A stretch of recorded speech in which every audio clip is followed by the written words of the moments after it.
So we're doing a cover. It's Missing You by All Time Low.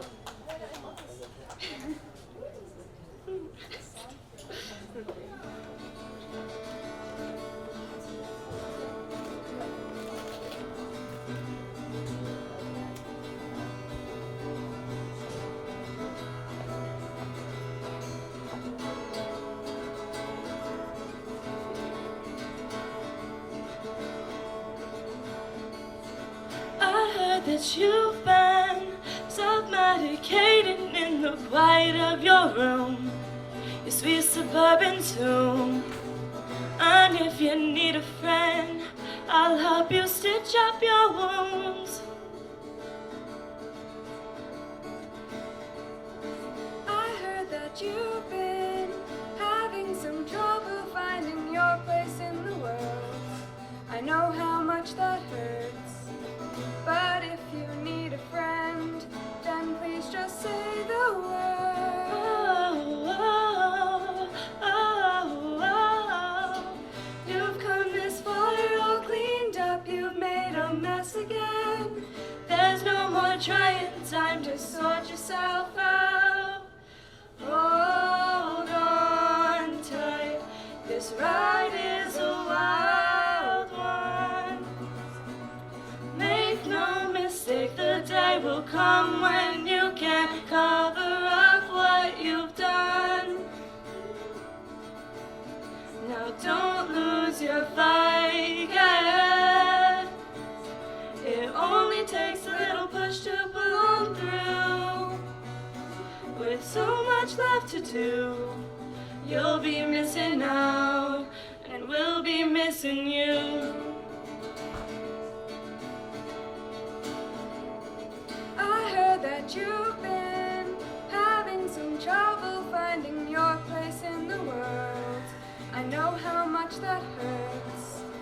And if you need a friend, then please just say the word. Oh, oh, oh, oh. You've come this far, you're all cleaned up, you've made a mess again. There's no more trying time to sort yourself out. Hold on tight, this ride is a wild one. Make no mistake, the day will come when you can't cover up what you've done. Now don't lose your fight yet. It only takes a little push to pull on through. With so much left to do, you'll be missing out, and we'll be missing you. Grit your teeth, pull your hair, paint the walls black and scream, screw the world, 'cause it's my life. I'm gonna take it back and never for a second blame yourself. Hold on tight, this ride is a wild one. Make no mistake, the day will come when you can't cover up what you've done. No, you can't cover it up. 1, 2, 3, 4. Hold on tight, this ride is a wild This ride is a wild one. Make no mistake, the day will come The when day you will can't come cover what up what you've you've done. Ooh, oh, Now oh. don't lose your fight, kid. Don't lose your fight, kid. It only takes a little push to pull on through. Push you pull on through. With so much left to do, you'll be missing out, and we'll be missing you. What was amazing was that no day was the same. No smell was boring, no taste sickened me, no sound annoyed me, no words offended me, no sight made me tired, no feeling scared me, and no one angered me. It was perfect, the way everything was. Every little thing meant that I was alive. I smelled the autumn leaves as they found their way through September. I taste the sourness of the apple that was crushed under my teeth. I heard each drop of rain hit the glass window of my bedroom. I listened to people's opinions and waited until they were finished. I saw the trees and the flowers, the buildings, the people, the sky, and even the stars. I felt everything. Sometimes I was sad, sometimes happy, and sometimes I was in pain. But I responded to every eye contact with a smile. I never yelled. It was perfect, the way everything was, and that was what was so amazing. My dog's name is Charlie. He's honestly kind of lazy. He's black and white and brown, and he really drives me crazy.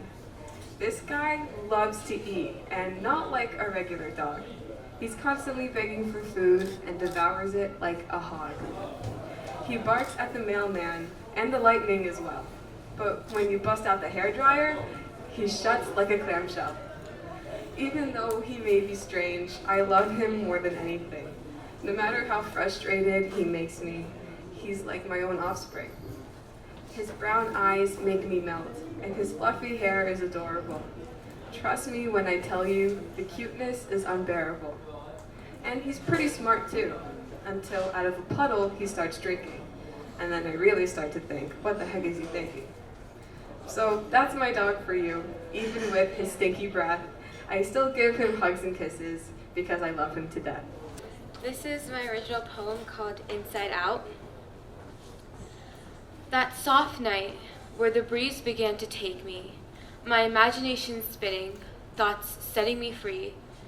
Maybe in my head I'm not so alone. If I could talk to strangers and make a connection, no more talking to myself and staring at my reflection, maybe now I can finally leave home. But home is warmth, protection, serenity, paint chipping, old paintings, all filled with memories. Maybe I'd rather stay here. I can see the front door is slightly ajar. Is there any need to travel wide and far? Maybe I'll face my fears. I'll walk by myself, alone, but not lonely. No one to care or to constantly look down on me. Maybe I can look up from the ground, and I might add in an occasional smile, make this journey worth all the while. Maybe in the end, it's me that I've found. So my name is Jade. I just want to preface that I'm sick and also I don't play the piano, so this is going to be an adventure. Oh, thanks. Thank you. Okay. Oh, should I also say, and the song is called Garden. And if it goes bad, don't worry about it. Alrighty.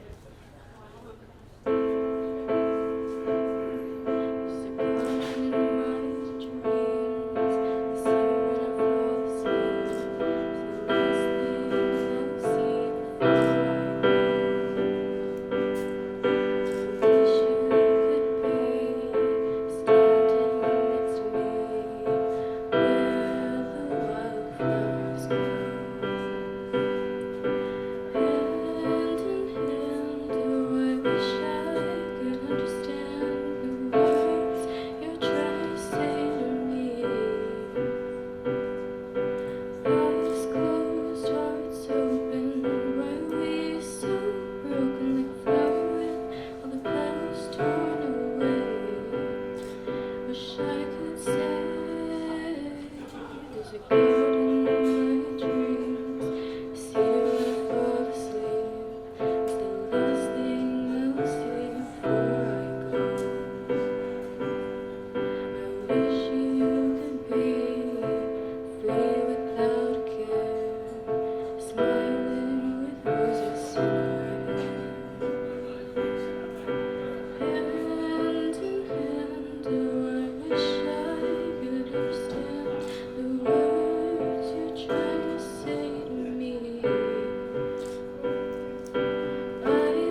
to go in my dreams, and I see when I fall asleep.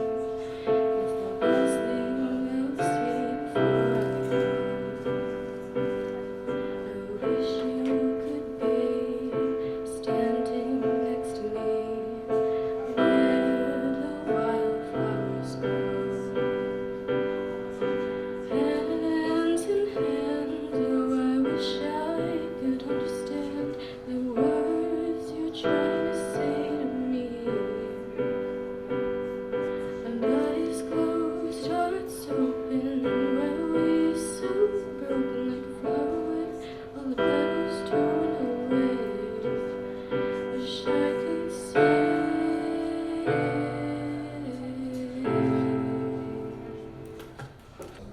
I've been on a fitness and health journey, and this poem is about that. Steamed veggies for lunch. Weeks old meal prep. So I munch. On soggy squashes and broccolis. With my diet, I am not pleased. Frequent cardio make me skinny. Frequent weights become a thickie. Haters question my ways, but they'll soon look back on these days when I deprived myself to get abs. Alright, and then climate change is also very dear to me.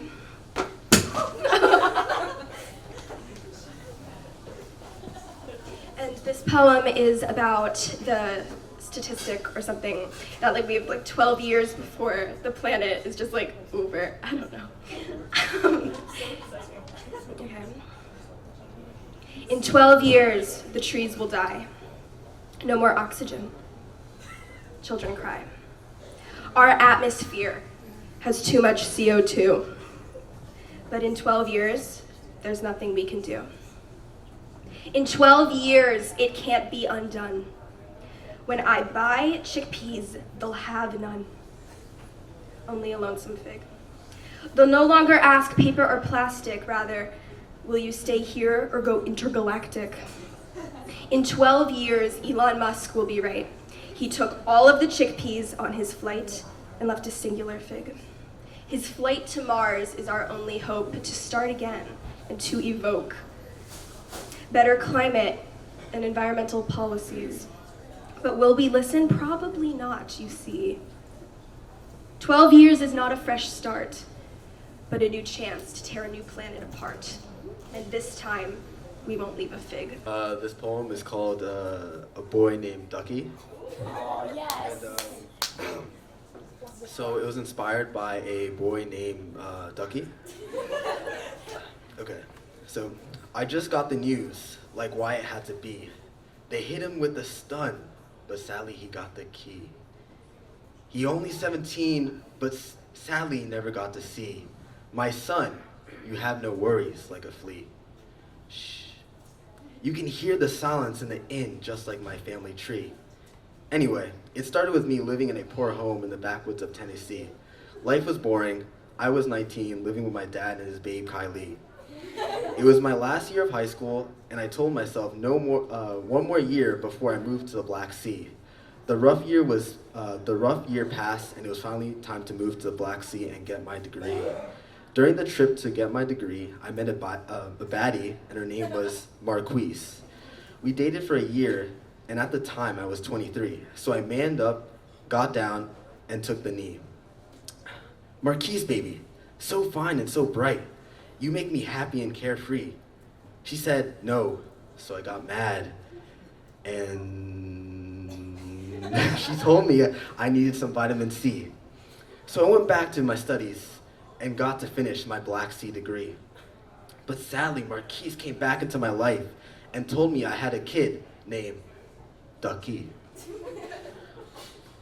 Just as you suspected, she left, so I took Ducky and moved all the way to Los Angeles Willow Tree. Time passed. We now were living in the Willow Tree Inn for 16 years, so I bought a Cherokee. Today was Ducky's 17th birthday, so I got him a car and told him to be fun and have free. At the time, Ducky had a job at the KFC 3 blocks down. Anthony was waiting in the line. Pop, later that night, I got the call. I just got the news, like why it had to be. Thank you. This is my original poem called Inside Out. That soft night where the breeze began to take me, my imagination spinning, thoughts setting me free. Maybe in my head I'm not so alone. If I could talk to strangers and make a connection, no more talking to myself and staring at my reflection, maybe now I can finally leave home. But home is warmth, protection, serenity, paint chipping, old paintings, all filled with memories. Maybe I'd rather stay here. I can see the front door is slightly ajar. Is there any need to travel wide and far? Maybe I'll face my fears. I'll walk by myself, alone, but not lonely, no one to care or to constantly look down on me. Maybe I can look up from the ground, and I might add in an occasional smile, make this journey worth all the while. Maybe in the end, it's me that I've found. Hi, my name is Sarah Zavalos. That's what people call me, or like my friends call me. My artist name is Salome, and this is a song that I produced with my friends in Boston. They're called Pink Palace, and it's called Disconnected Connection, and I hope you like it.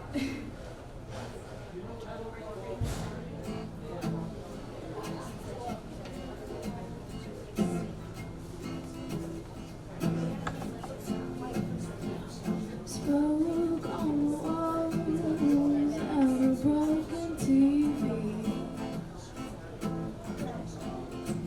I got a text that phone saying, baby, you miss me. That's meaningless like the static. Can you see that I've had it?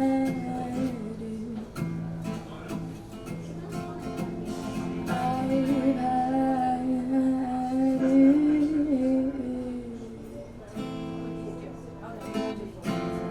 I started from the beginning with this new way of living.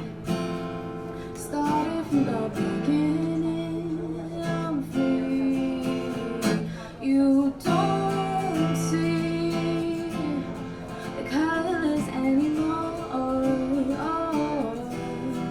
Like they've been faded to what you want, masking the pain and fighting reflections to settle the score. Left in a life where everything's jaded, and I'm seeing the purple rain.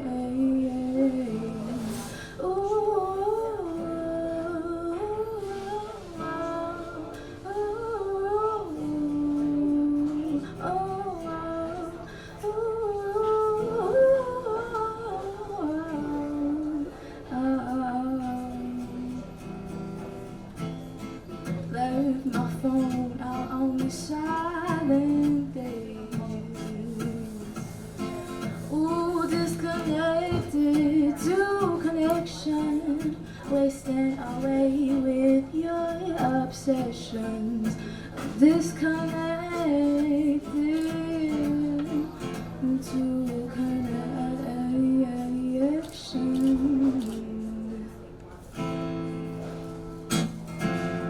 I started from the beginning with this new way of living. I started from the beginning, I'm free. You don't see all the colors anymore. Like they've been faded to what you want. Asking the pain, yeah,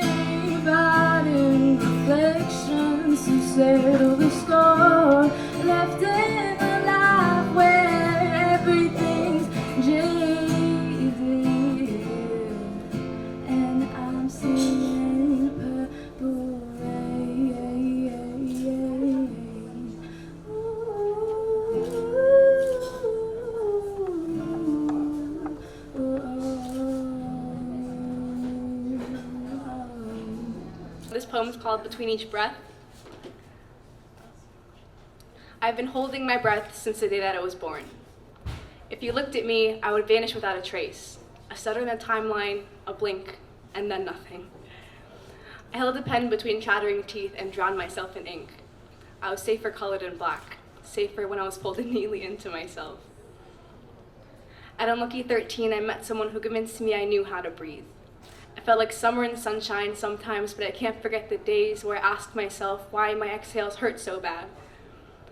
I was 16 when I learned that he was pushing at my chest, feigning my inhales and exhales, and I learned that the sun can shine too brightly, so I pushed him up and out and away, swore never again, felt my chest free of his grip, and drowned in liberation. But I can't forget the days where I asked myself why this relief hurt so bad. And so I held my breath again and swore myself to silence.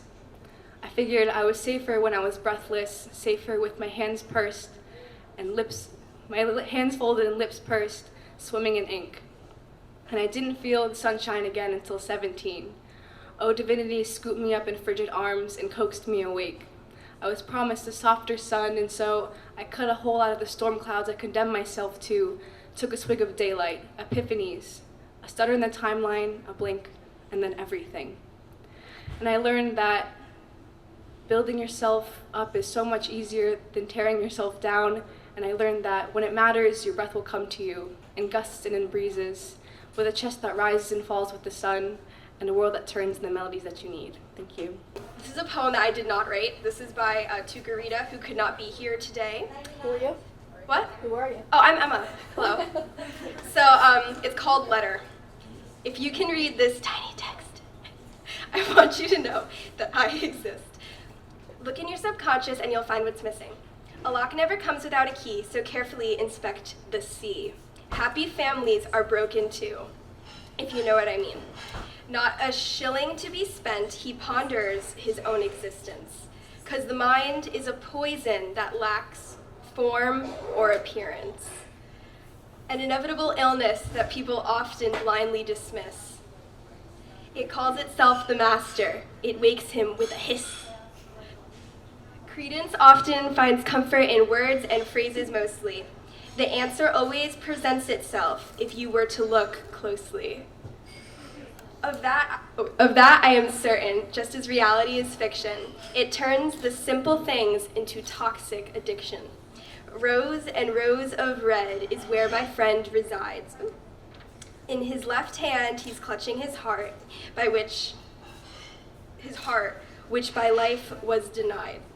Therefore, he banishes it to a cage, a heart so heavy it is too hard to tame. And a mind and soul that are so different from the rest. Sorry, I lost my place. Just like where he's sitting in his mother's black dress. Out of the shallowing darkness, a mysterious figure appears. Its gothic masquerade attire forces his identity to be concealed. Long bony fingers move from under its cape, and in the air it writes to Credence, "You now may escape." My granddad used to tell me lots of bedtime stories. He would tell of wondrous faraway lands, fantastical creatures, and breathtaking adventures. Instead of putting me to sleep, they would keep me up until late hours of the night, wondering about these awesome tales and creating my own endings for them. When my granddad finished his story, I would ask him if they ever happened. He would give me a wink and a smile and say to me if he would like me to. Little me knew this was not at all a sufficient answer, so I would ask again and again, yet every single time he would respond the same way, until eventually I gave up. One of my favorite stories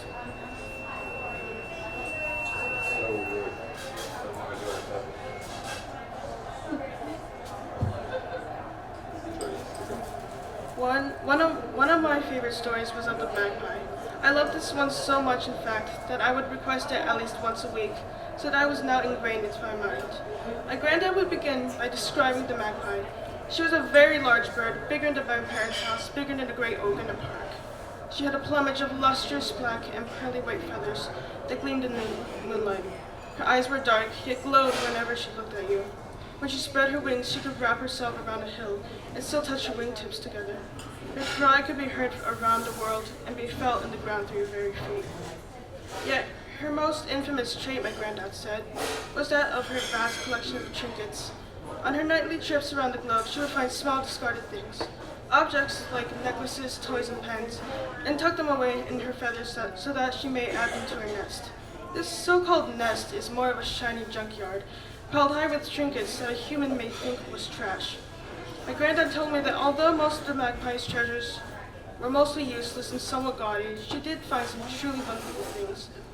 Then he would go on to talk about how the magpie came across one of these treasures. There was a full moon one night, which cast the land about in pure silver.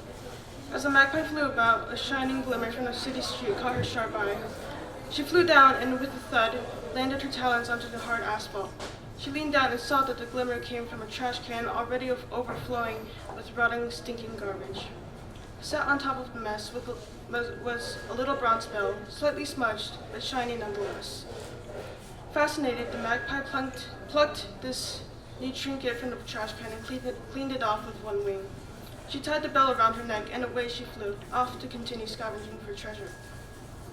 As she flew, the bell was jostled about in the wind and made a bright ringing tone. It echoed through the sky, calling out to the land. The magpie paid no heed to this, for no one would see her so high up in the sky. But the bell had attracted attention, and a deep rumble went through the earth, following the magpie's trail. The night was waning, and the bird was nearing her home. The bell had continued to ring, growing ever louder and piercing. At last, the magpie stopped on a tree to take off the bell, annoyed by the sound. During her brief stop, the rumbling that had been following her came to a stop as well. After a moment of nothing but the frustrated shaking of the bell, the ground exploded from underneath the magpie's tree. In a panicked fluster, the bird flew up the now untied bell, still clutched in one of her talons. From underneath the ground erupted a beast, the actual appearance of which varied every time my granddad told the story. Sometimes it was a massive dog, or an angry mole, but one thing was consistent. It was covered head to toe in dark, shaggy fur, and it had a long snout lined with needle-sharp teeth. With a howl, the beast lurched up from the dirt and snapped its jaws closed on the leg of the magpie that held the bronze bell, and sunk its teeth into the flesh. The magpie screeched and let go of the little bell. Down it slipped into the beast's throat. Shocked at the sudden sensation, the beast released the magpie's leg with a strangled cry and dove back underneath the ground, writhing its huge body all the way and sending rumbles to the ground. Upset at the loss of the bell, the magpie soared high into the night and returned empty claw to her nest. And after that, my granddad glanced at the clock, tucked me in and pat my sheets, saying that it was too late to go on. I'd always begged for more because surely that wasn't the end. It couldn't be. The last time I heard the story was not too long ago. In that time, my granddad had told it with as much detail and love as he could fit into so many words. And to be quite honest, it's my favorite telling of this tale. Unfortunately, I'll never hear it again. It's okay though. Before my granddad left us, he gave me a little bronze bell, like the one from the story. When he handed it to me, he smiled so warmly and said that he hoped the bell would still remind me of him, even when I grow to be as old as him. And when I shake the bell, it has such a beautiful ringing tone. You can even hear it from across the house. And I know it's impossible, but when I think back to those times that I asked my granddad if his stories were real, and his mysterious response of, if you would like them to, I just can't help but wonder sometimes. Maybe the little bronze bell was a little more than a simple keepsake. So the song is called The Silent Clowns, and basically we got prompts of the little library cards, and we had to create some kind of artwork based on it. So the name of the book was The Silent Clowns, so we wrote a song about how the clowns are losing their jobs. Okay, you ready? Yeah.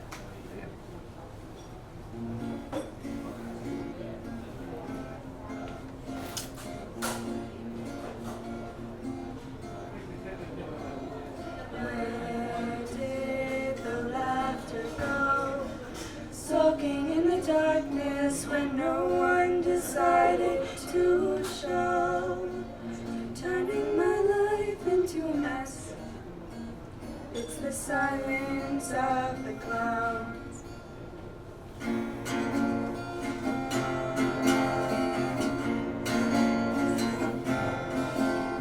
The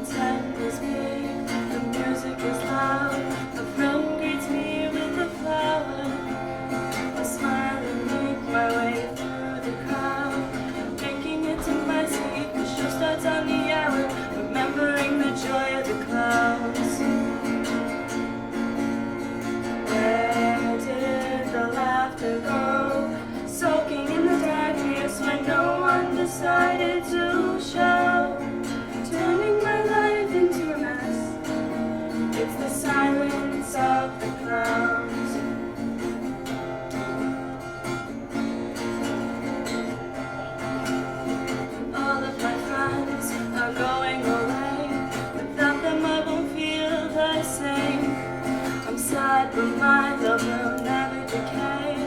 On the streets jobless, they will live in shame. There is unemployment of the clouds. Where did the laughter go? Soaking in the darkness when no one decided to show.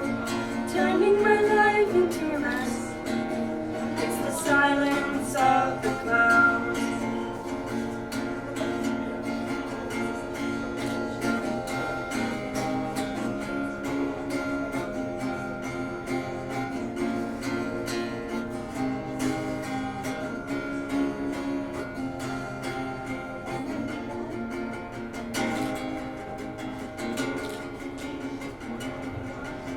Where will I put my nose now?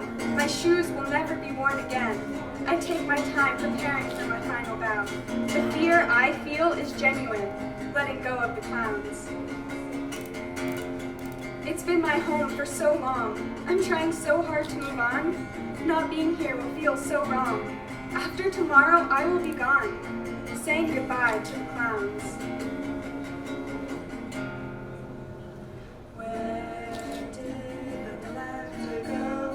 Soaking in the darkness when no one decided to show.